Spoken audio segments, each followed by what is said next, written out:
하나님 말씀 창세기 12장 6절에서 9절 봉독하시겠습니다. 6절에서 9절입니다. 함께 봉독하겠습니다. 아브라함이 그 땅을 지나 세겜 땅 모래 상수리 나무에 이르니 그때 가나안 사람이 그 땅에 거주하였더라. 여호와께서 아브라함에게 나타나 이르시되 내가 이 땅을 내 자손에게 주리라 하신지라. 자기에게 나타나신 여호와께 그곳에서 제단을 쌓고 거기서 베델 동쪽 산으로 옮겨 장막을 치니 서쪽은 베델이요 동쪽은 아이라.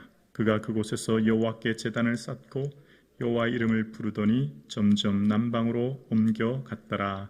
아멘. 오늘 예배의 자리로 부르신 하나님께 감사와 영광을 올려드립니다. 예수님 더욱 사랑하는 이 하루 되기를 주님의 이름으로 축복합니다. 아멘. 하나님께서는 우리의 인생에 대한 미래를 한꺼번에 보여주시면서 모든 것을 다 보여주시고 미래에 대해 모든 것을 깨닫게 하시고 살게 하신 것이 아니라 하루하루 한 발자국 한 발자국 순종하며 나아갈 때 하나님은 또 길을 보여주시고 길을 보여주시는 것을 보게 되어집니다.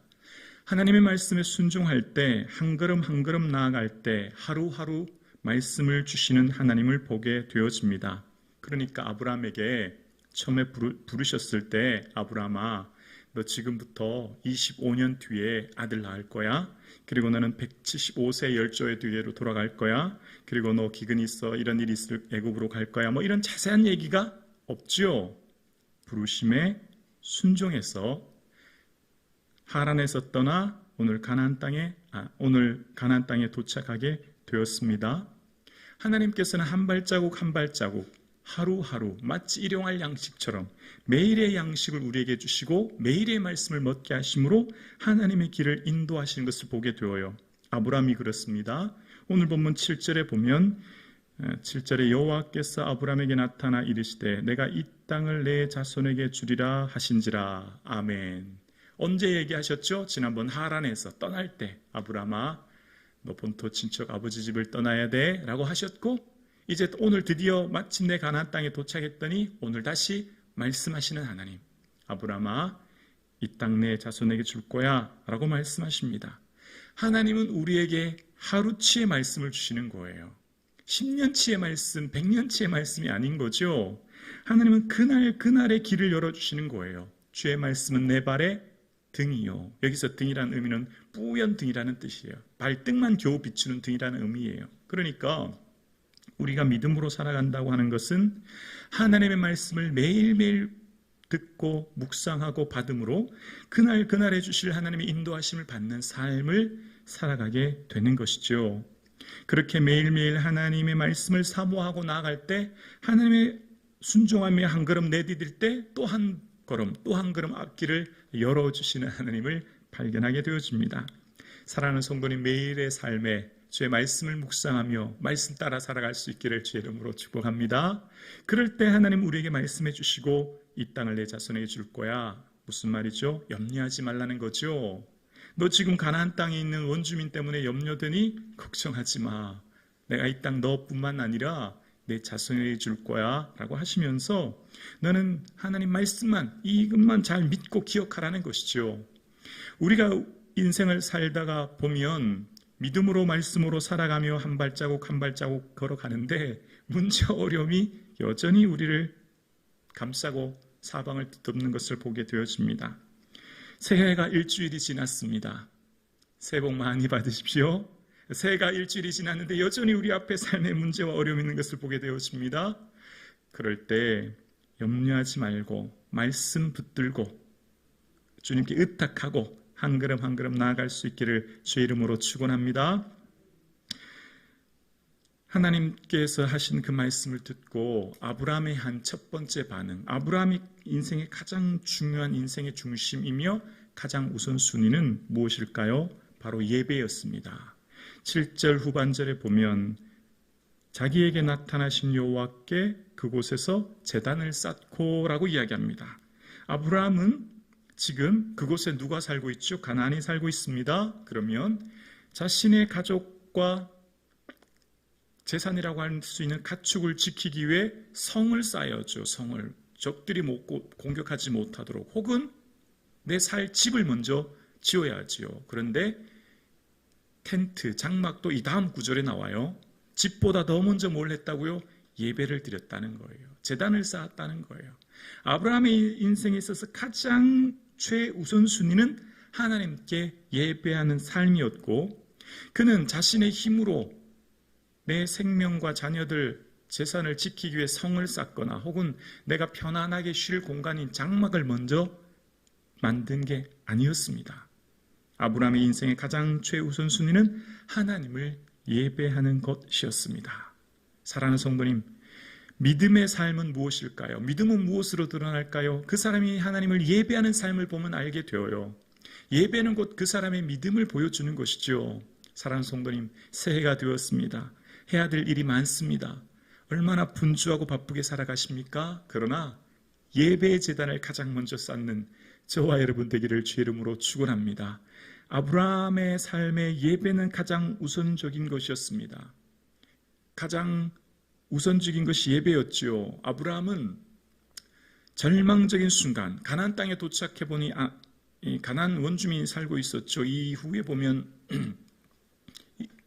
실제 민수기나 신명기에 가나안 땅 들어가려고 보니까요, 7족속이 살고 있었다는 거예요. 이미 많은 족속이 살고 있고, 이 모세의 설교인 신명기를 보면 너희보다 많고 힘센 7족속이란 표현을 써요. 수도 많고 힘도 세다는 거예요. 그러니까 아브라함이 그토록 원하던 가나안 땅 말씀 쫓아왔을 때 마음에 두려움과 절망감이 있었죠. 그때 뭘 한다고요? 예배드리는 거예요. 예배드리는 거예요. 말씀 따라 살아가는데 여전히 우리 앞에 문제가 보이지 않습니까? 말씀 따라 살아가는데 여전히 여러분의 삶에 어려움이 있지 않습니까? 내면에 두려움과 걱정이 생기지 않습니까? 아니, 말씀 따라 살았는데도 불구하고 내 안에 걱정, 근심이 있을 수도 있다는 거예요. 그때 뭐 해야 된다고요? 예배드려야 된다고요. 주님을 만나야 된다고요. 가나안 땅에 도착해 보니 여전히 가나안의 원주민이 살고 있고 생명의 위협을 느끼고 두려움과 불안 속에 있을 때 그는 가장 먼저 예배드렸던 것을 보게 되었습니다. 사랑하는 성도님, 오늘 저와 여러분의 삶의 가장 우선순위는 무엇입니까? 내 하루의 가장 첫 시간, 일주일의 가장 첫 시간, 한 달의 가장 중요한 것을 무엇으로 여기고 계십니까? 예배하는 삶을 사실 수 있기를 주의 이름으로 축복합니다. 그러면서 아브라함이 한 행동이 8절에 나오죠. 거기서 베델 동쪽 산으로 옮겨 장막을 치니 서쪽은 베델이요 동쪽은 아이라라고 이야기합니다. 이제 아브라함이 드디어 장막을 치기 시작합니다. 우리로 말하면 텐트인 거예요, 텐트. 자, 아브라함이 원래 살던 곳은 맨 처음 갈대아 우르에서 부름받았는데 그곳은 어떤 것이었다고요? 수메르 왕국의 수도였고 이 문명의 발상지였기 때문에 경제적으로 매우 번영한 도시였습니다. 이후 바벨론 문명의 시발점입니다. 유프라테스 티그리스 강에서 모든 것이 풍족한 도시, 우리로 말하면 대도시라고 생각하면 됩니다. 그런 모든 안정적인 주거 환경을 내려놓고 이제 텐트를 쳐야 합니다. 모든 것이 불안합니다. 언제 어디 때 강도떼가 출몰할지 생명과 재산의 위협을 느낍니다. 성도의 삶은 나그네의 삶입니다. 성도는 나그네예요. 아브라함은 텐트 치며 하나님 말씀 따라 이동합니다. 그런데 누가 아브라함을 지켜줍니까? 하나님이 지켜주시는 거예요. 성도는 하나님께 부름받은 나그네의 삶인 것입니다. 너희 나그네로 있을 때 두려움으로 지내라 라고 하는 베드로의 고백처럼 우리의 삶은 하나님 말씀 따라 살아가는 나그네의 삶이에요. 이 땅 100년의 삶 또한 나그네입니다. 우리의 본향은 결국 저 영원한 하나님 나라 천국이 기다리고 있는 줄로 믿습니다. 모든 것이 풍족하고 안정적인 주거 환경, 대도시의 번영의 문화 속에 여기가 내 천국이다, 여기가 내 영원히 살 곳이다 라고 생각하며 살았던 아브라함은 그것이 아니다, 나는 그것을 떠나라 말씀하셨고 말씀 따라 텐트 치는 거예요. 말씀 따라 장막 치는 거예요. 그러면서 말씀 따라 이동하는 것입니다. 오늘 저와 여러분요, 이 땅이 영원한 것이 아니에요. 이 땅은 잠깐 있다가 사라질 나그네의 인생이 저와 여러분의 삶인 것이죠. 그래서 그 나그네의 인생을 살아가는 우리에게는 비록 내 삶이 불편하고 두려움이 있을 수도 있고 말씀 따라 살아간다고 하는 것은 곧 우리의 삶에 여전한 위협이 있을 수도 있지만 세상 사람들처럼 경제적인 번영과 부여 속에 주고 모든 것이 안정적인 삶을 살지 못할 수도 있지만 그러나 그럼에도 불구하고 우리는 말씀 따라 살아가는 하나님의 나그네요 하나님께서 부르신 믿음의 사람들입니다. 그렇게 그 걸음을 걸어갈 때 하나님께서 지키시고 인도해 주시고 보호해 주실 줄로 믿습니다. 그래서 아브라함이 그곳에서 제단을 쌓고 8절 후반절에 보면 이렇게 말합니다. 그가 그곳에서 여호와께 제단을 쌓고 여호와 이름을 부르더니, 여호와 이름을 뭐 했다고요? 부르더니. 여기 부르다 원어의 뜻은 카라인데요, 도움을 청하다는 뜻이에요. 도움을 청하다. 하나님 도와주세요. 저 지금 두렵습니다. 제 아이들, 아내, 내 재산 지킬 수 없습니다. 하나님, 말씀 따라 이곳 가나안 땅에 왔는데 막상 도착해 보니 원주민들로 인하여 생명의 위협을 느낍니다. 아무리 생각해도 내 힘으로는 살아갈 수 없고 저 힘센 원주민들과 수많은 사람들에게서 내 자녀들과 가정 지킬 수 없으니 하나님 도와주세요. 여호와 이름을 부르는 것입니다. 사랑하는 성도님, 예배하는 자는 반드시 기도하게 되어 있어요. 예배 하나님을 찾고 예배하는 자는 거기서 끝나지 않아요. 기도하는 인생을 살게 되는 것이죠. 그 사람이 얼마나 하나님을 찾고 예배하는 자는 곧 그 사람이 얼마나 기도하느냐와 동전의 양면처럼 꼭 붙어 있어요. 예배하는 사람은 예배로 그치지 않아요. 예배의 삶은 반드시 또 한 측면 기도라고 하는 것이 등장하죠. 마치 사람이 두 다리로 걷는 것처럼 예배하는 자의 삶은 반드시 하나님께 기도하는 자임을 보게 되어집니다. 아브라함은 예배드린 후 여호와 이름을 부릅니다. 사랑하는 성도님, 우리의 삶에 여전히 문제와 어려움이 있을 때 하나님께 기도할 수 있기를 주의 이름으로 축원합니다. 하나님, 내 힘으로 할 수 없어서 주께 도움을 구하오니 은혜 내려 주옵소서. 하나님, 의 삶에 여전히 문제와 어려움이 있으니 하나님 함께하여 주옵소서. 여호와 이름을 불렀던 아브라함처럼 사랑하는 성도님의 삶의 인생의 모든 순간순간마다 아버지의 이름을 부르며 주께 간구하며 주께 도움을 요청하며 하루하루 믿음의 여정을 살아내실 수 있기를 주의 이름으로 축원합니다. 사랑하는 성도님, 지금까지 아브라함의 여정을 살펴보니 어떻습니까? 믿음의 여정이 무척 고단합니다. 꽃길 비단길이 아님을 알게 되어져요. 믿음의 길은 외롭고 고독한 길이며 그 믿음의 길은 때로 우리에게 고난이 있을 수도 있다는 것을 우리는 아브라함의 믿음의 여정을 통해 발견하게 되어집니다. 이 땅 나그네의 인생이 고단합니다. 지칩니다. 힘들 때도 있습니다. 그러나 우리에게는 바로 하나님이 계십니다. 그 하나님 우리와 함께 하시기에 하나님 이름 부르며 주께 예배함으로 한 걸음 한 걸음 인도하심 따라가면 결국 우리의 삶에는 하나님 나라 그 본향에 이르게 될 줄로 믿습니다.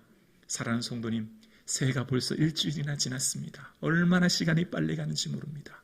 이렇게 쉬 사라지는 세월, 날아가는 것 같은 이 세월 속에 매 순간마다 예수님도 사랑하시며 예수님 바라보시며 예수님 그리워하셔서 다시 오실 예수님 자나 깨나 예수님 의지하시는 이 하루 살아가실 수 있기를 주님의 이름으로 축복합니다. 기도드리겠습니다.